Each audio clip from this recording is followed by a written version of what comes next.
And they just cooked like pasta and wine, and we just got pissed, actually. Yes, yeah. Are you ready? Yeah. Okay. Let me give you a little bit of an overview of what we want. Yeah, so you'll just ask me questions. I mean, I'll yes, ask you questions, yeah. We want to focus on, or start with Second World War. Yeah. And then obviously he came back, and then Torch Commando. How Yeah, well, he didn't come back with the war. I mean, he was... didn't? No, he Just was the away. Okay, I mean, he was... Yes, but after the war. Oh, after the war, yes, 19 yes.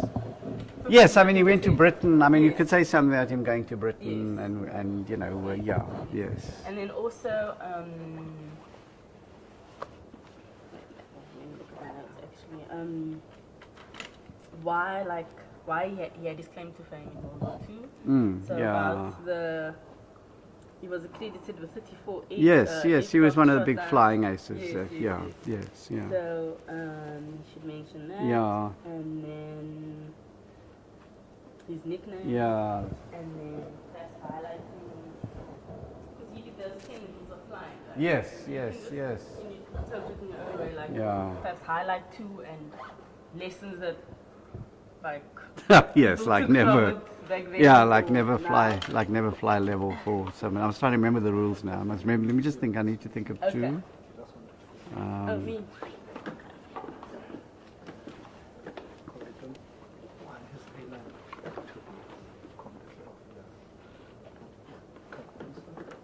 It's fine. Okay. Because I'll tell quite a nice story about by his son, actually, which I could tell about shooting springbok in Kimberley, which is about his eyesight. So that is that's a good way of illustrating it, actually. Yeah. And then what else? Then how he should be remembered. Yeah. And then I guess we can also speak about why it hasn't, like, I've never heard of Yeah, no, it's quite a lot of people have. I mean, it's an odd thing. I mean, that he's very well known in Britain. Okay. And he's kind of known here, but not as much as you would expect. Yes, And that's exactly. partly what happens after 48. And Okay, yeah, so that's you can partly, you can explain explain that, actually. Yeah, Um, that he's the wrong kind of Malan. You know. Yes, Yes. exactly. Yes, and that's it. Yeah, okay, yeah. And you should try and keep your answers not too long. Okay, yes, Because yeah, in the end, yes. the whole thing has to be like Be edited down yes, into like 4 minutes. 4 minutes or Yeah, 32 seconds or exactly. something, yes, yeah. And then just when I answer a question, you need to try and like not use as much pronouns. You need to say his name like as much as, so you shouldn't say he the whole time. Like it should be Okay, Malan, yes, yes. not he was. Just so Yes, that for yes, editing purposes, yeah, Yes, yeah. that's it. That's all we need to know. Okay. Okay, yeah. So let's Yeah. start with tell us what was Malan's claim to fame during World War II. Well, his claim to fame was that he was one of the ace pilots in the Royal Air Force in the Second World War with the greatest number of kills. In other words, German aircraft shot down. He was a squadron leader. He was a big figure in Britain during the Second World War. Sailor Malan was on the BBC, and he made broadcasts about the Battle of Britain. His voice was broadcast back to the Union of South Africa at the time because he supported the Allied war effort. And of course we know that South Africa was very divided over participating in the war. And he was a voice for the Smuts line, which was to support the Allied cause. Great. And then who was Sailor Malan to the 1940s and 1950s South Africa? Like, considering the political landscape, who was he to? Well, I think you need to think of Sailor Malan as one of the many sort of white servicemen who either fought for South African forces, or in his case for the Royal Air Force, who came back here, having fought Nazi Germany and have taken part in this great fight against fascism, and returned to South Africa to find in 1948 that the nationalists won the election. And like others, he saw the nationalists as totalitarian and reminded him a bit of the sort of fascist enemy. And he was essentially a sort of liberal figure, very concerned with civil rights and human rights and the rights of freedom and individual liberty. And he then threw himself, as we know, into extra-parliamentary politics here in the 1950s in the Torch Commando. And Sailor Malan was a very crucial figure in Cape Town because he addressed very many meetings on the Grand Parade and elsewhere. And these were massive meetings. I mean, sometimes 50,000 people assembled for these marches and rallies, carrying these torches at night. Amazing. And then, so now let's go back to the Torch Commando. Yeah. So these group of veterans emerged from World War II and formed the Torch Commando. Tell us how it came about and why? Like how it came about? Yeah, I mean, I think it's yeah. Sorry. Okay, we just think about this a bit. Yes. Just, yeah, yes. Just remember to start with Sailor Malan, yes. Yes, okay. You can think about it then. Yes. Well, yeah. Many of these ex-servicemen had been obviously fought together in the Second World War. Someone like Sailor Malan had been in the Royal Air Force, which was not segregated. So in the Second World War, he flew alongside Nigerians and West Indians. And you have to think about this. I mean, he comes from a segregated South Africa. He ends up fighting in the Second World War. He ends up fighting with Nigerians and West Indians. And so he's, in a sense, he has a taste of this more open kind of world. And so, along with other liberal-minded figures, returns to South Africa. There's the 48 election with the nationalists, and then there's the threat of 1956 with changing the constitution and removing the coloured franchise, and that's a crucial thing for many of them. And that, I think, is one of the big motivating spurs in the 1950s, which is about constitutionalism, what they saw as the threat to the rule of law and the Constitution. Okay. And then,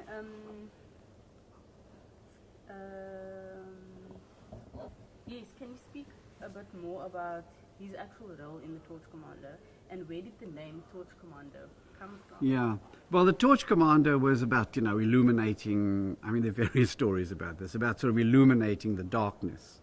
And so the Torch Commando was basically people marching in organized processions around Parliament at times at night and holding up these guttering, flaming torches. But it was the idea of the torch of freedom, I think, burning a light and upholding the ideals of freedom. So it meant they marched in sort of darkness, and all you could see were thousands of these torches. Must have been an amazing sight if you were around in the 50s. And he was a big national figure in the Torch Commando for a good many years before he retired to become a sheep farmer in Kimberley. Interesting. Yeah.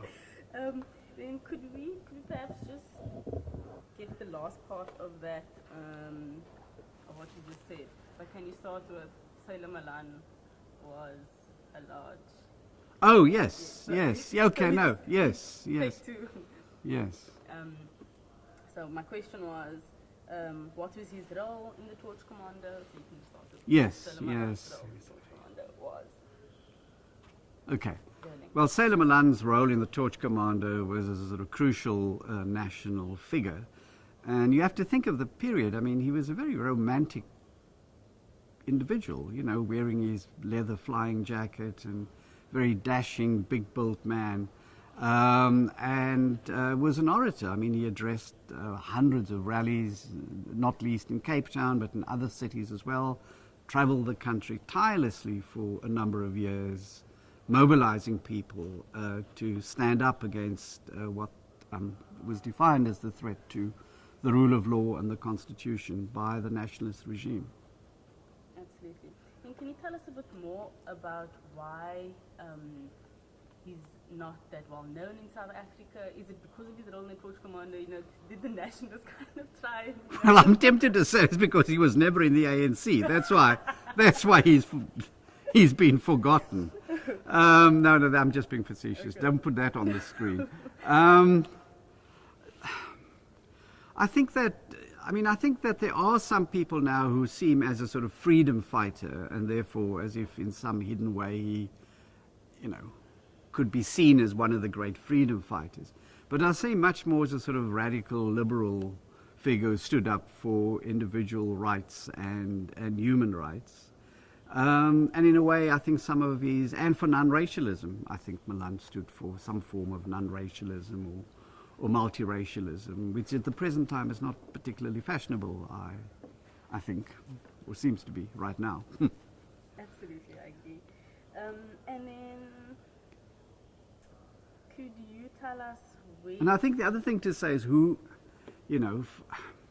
that if you're an Afrikaner nationalist, then he's a very bad figure because he represents everything that Afrikaner national, or many of the things that Afrikaner nationalism fought against. The links with Britain, Englishness, all of those things are what Malan symbolized. Yes, so he was the wrong kind of Malan, if you think of 1948, And then, where did he get the nickname? Well, it's quite interesting. Sailor Malan, yeah. It's quite interesting because Sailor Malan grew up on this farm, on a series of farms, in fact, in Wellington. And Sailor Malan's family were not necessarily terribly well off. I mean, you can see that from the records.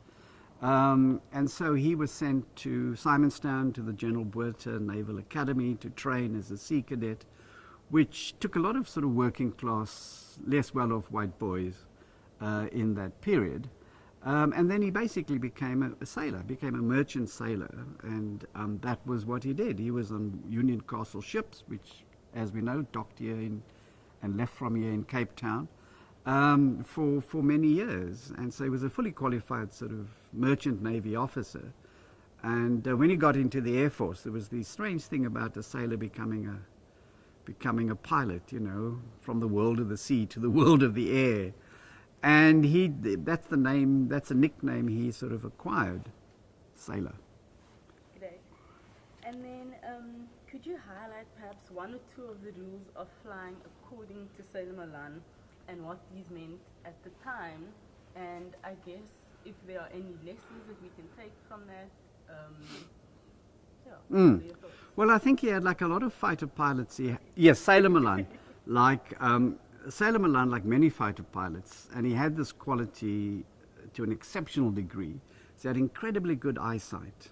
I mean, for instance, during the war, there's a British newspaper which wrote a story about him and said that he was able to hit a fly on the Great Wall of China at a distance of 2,000 yards. So he almost had this mythical eyesight, and he was extremely calm and steady, and he developed this little guidebook which was used throughout the Air Force during the Second World War, which is basically how to stay alive in the air.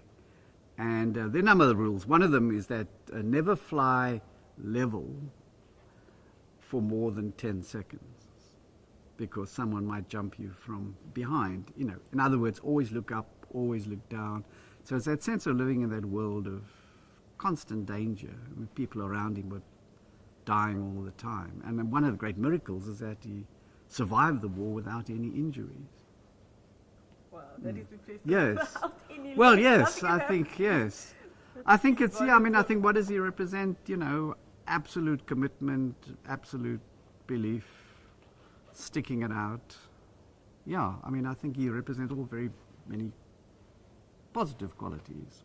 Absolutely. Correct, yeah. So speaking of his positive qualities, how do you think he should be remembered? What's the lasting legacy of Sailor Malan? Gosh, I need to think about that actually. Fine, you can think about it.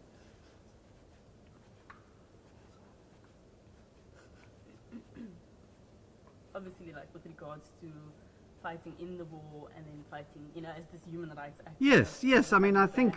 I think that he should be remembered as an exemplary Sailor Malan.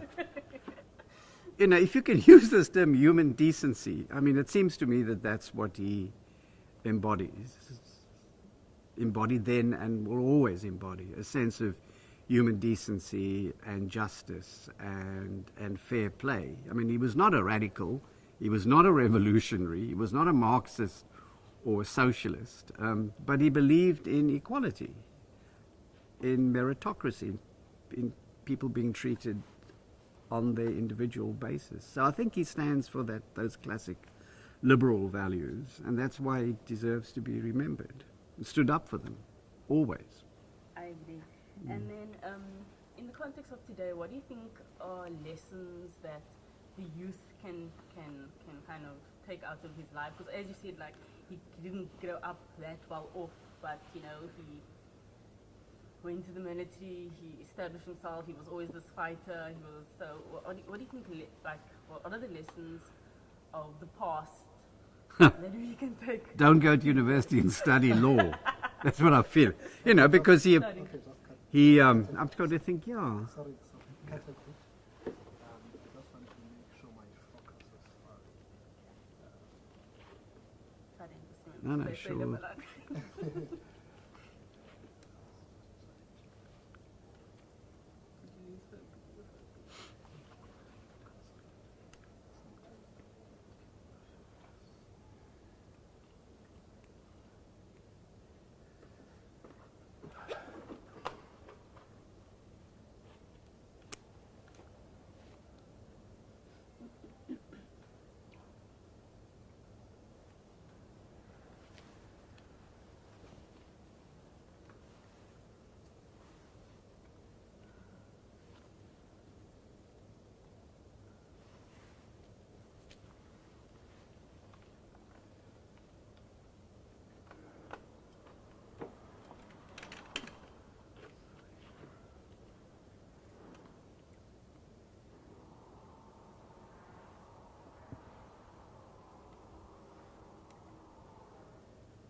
Where were we? Where were we? Yes. There's something Sailor Malan says in the 1950s which makes him exceptional. He says that he is fully reconciled to the fact that ultimately his country will be ruled by, using the language of the time, non-Europeans. And there are not very many white citizens at that period who would have said that clearly. I just want to stick that in, actually. Yes, and I don't know. I mean, he had what lessons can you give to young people? Gosh, don't spend your time tweeting. I think he was Sailor Malan had these. He obviously had these sort of aptitudes. I mean, he was good at maths and arithmetic, and his time in the Navy, in the merchant Navy, helped that, because if you're a ship's officer, you know about geometry and calculation and navigation and so on. So I think you could see him as a sort of artisanal figure, almost a trade person, not a sort of intellectual figure.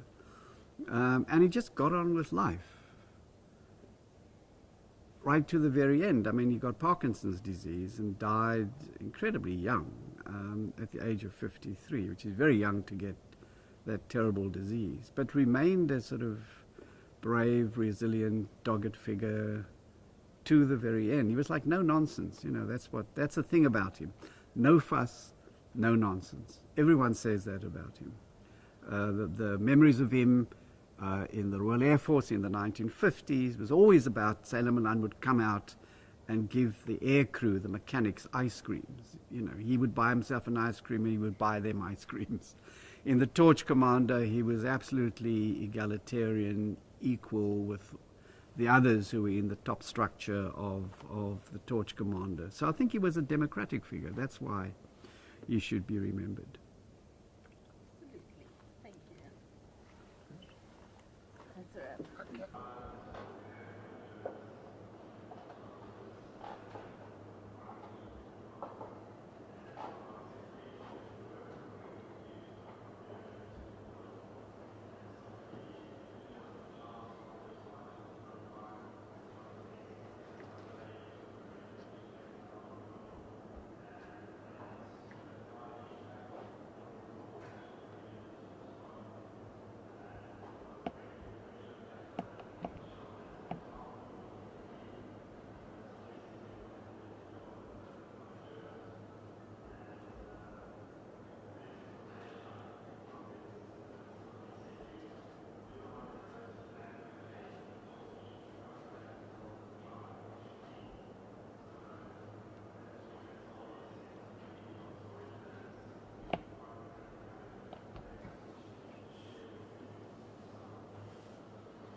chemicals there.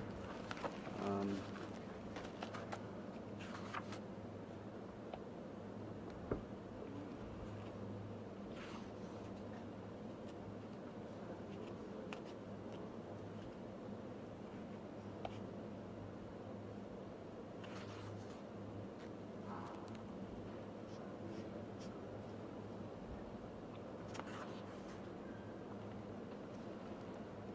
Just continue reading.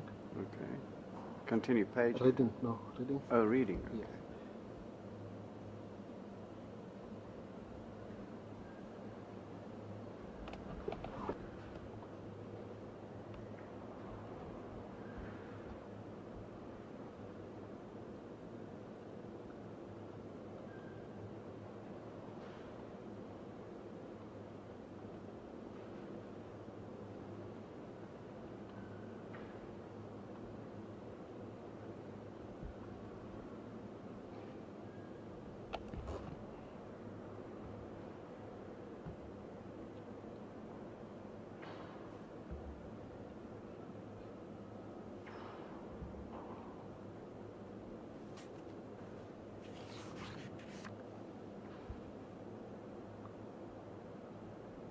What is that? So it's always like stayed with me.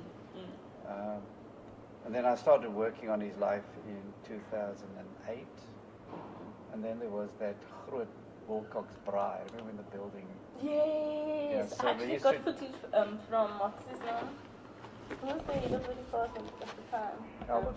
Yes, Yeah. yes. He showed me there was like a DVD with all. DVD, yes, yeah. I saw it. That was. So then I lost all my research notes What? and stuff. Yeah, then I kind of, so then you get discouraged actually. Yes. So I've absolutely. restarted again. Okay. now, Okay. yeah. That's great. Like saying I'm Malan, you don't give up. Yeah. Yay. I love that. Yeah.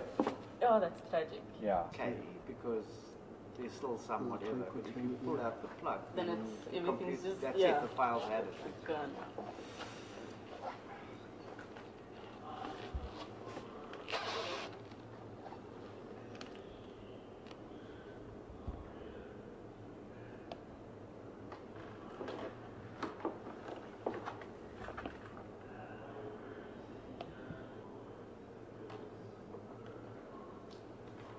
So you were saying you just do these things on the weekend.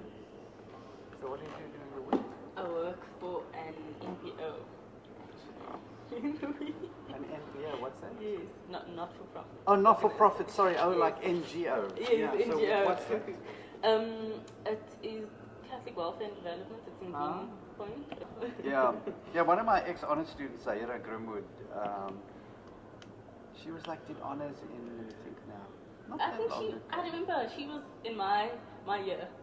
Yeah, that's Yeah, about yeah, right. she was- Then yeah. she stayed on and did honors. Okay. And then she had a terrible episode actually in the honors year.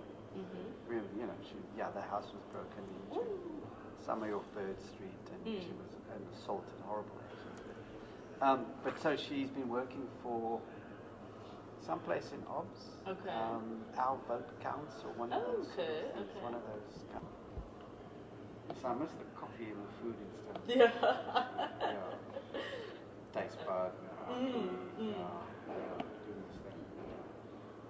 So you don't lecture at all anymore? Well, I did a little bit of honors teaching. They Okay. asked me to, and then paid me piecework. I actually also, I wonder was, Yeah.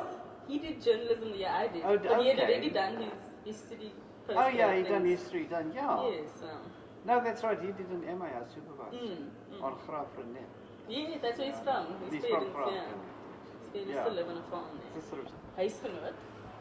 Oh, I I knew think- that it was amazing. Yes, I think then he got some type of bursary and then, I think he does, I'm not actually sure if he was writing or if it was the digital side of it, but he was Yeah. definitely working for Huisgenoot at a stage.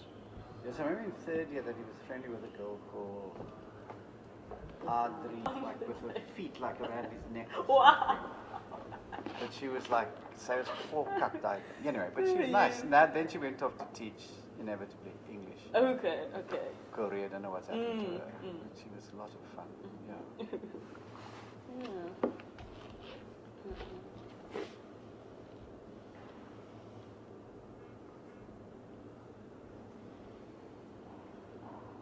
Because we were in that journalism building after the fire for about, Oh, really? for about a year or Okay. 2 years. While they were building. While they yes, were rebuilding yes. it. And they did a very bad job.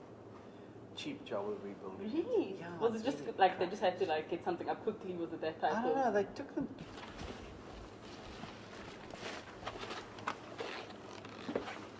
I have an old journalist friend in London, Gary Mead, who writes a satirical column in a newspaper that he's like talk about identity, fake identity, so he calls himself like Justin, you know, like the name Justin. Okay. But he spells the surname N-N-I. So if you think about it, Justin for the money. That's a good I think that's very good. I think that's brilliant, actually, yeah. Very smart. Yes, that's very smart, yeah.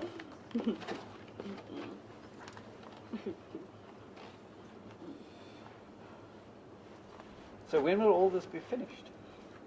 Our deadline is. I don't. You don't know. I Yeah. hope I will continue working for Ah. Sylvia on a different project. Okay, on a different project Yeah. or something, yeah. I hope so. I hope So is she in film now or not?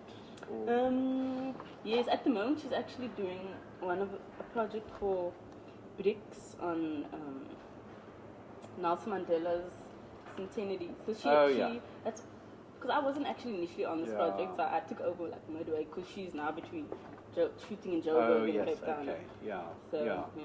and